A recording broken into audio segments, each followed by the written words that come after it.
This week, your vocabulary words are embedded, distant, cascading, ancient, eroding, glistens, centuries, and weary. Make sure you review those before your vocabulary test. Our focus skill this week was main idea and details. Main idea is the most important idea in a passage or selection, and details give information about the main idea.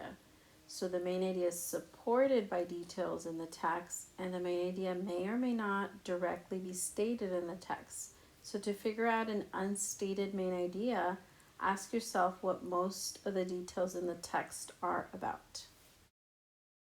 The genre of this selection is narrative nonfiction. The text tells about real people, places, or things, and the events are organized in time order.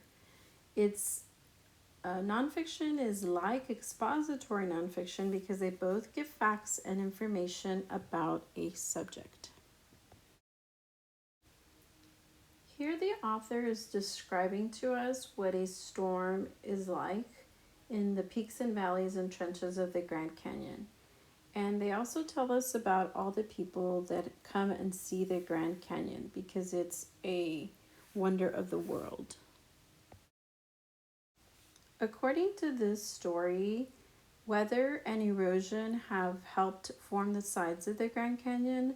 More specifically, on these pages, they talk about wind and water, which are powerful forces, but through time have made the Grand Canyon what it is today. And they also talk about the different animal life that live there. In this part, we learn that some tourists may decide to take a ride down a mule, and they go down to the canyon and through a trail, and they learn about the canyon's history. And then we also learned that Anasazi Indians built a granary into the canyon wall because they wanted to keep their food safe from their enemies. So the main idea of this story is that visitors to the Grand Canyon learn about the Earth's history. In this part, we read about how tourists enjoy just the other animals that live there. And then as the Grand Canyon continues to change because of wind and rain and the moving water, we know that it's not going to always look the same. You are also going to get a question about an opinion. Remember, an opinion is someone's thought or feeling about something, but you can't verify it like a fact. You can verify a fact. You're also going to get a question about paraphrasing. We did this last week as well. So we paraphrase by changing words without changing the meaning. We replace some words with synonyms. We use words that are similar. Change the order of the words maybe. The paraphrase passage should be about the same length as the original, and there are many correct ways to paraphrase a passage. This week in grammar, we went over contractions and possessive pronouns. Remember, a contraction is a short way to write two words, and apostrophe takes the place of one or more letters. So we went over some examples there.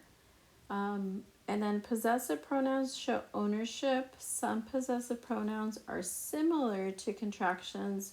One way to tell them apart is to remember that contractions have, remember? Yes, an apostrophe. So make sure you review those. And then contractions and possessive pronouns. Some contractions are easily confused with others, such as possessive pronouns. So remember the three theirs.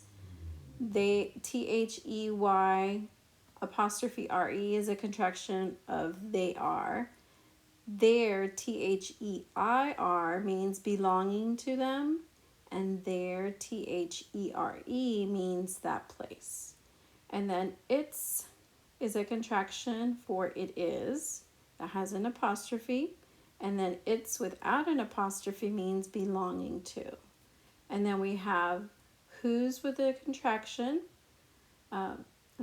whose with an apostrophe is a contraction of who is, and whose without an apostrophe means belonging to someone. So make sure you review those.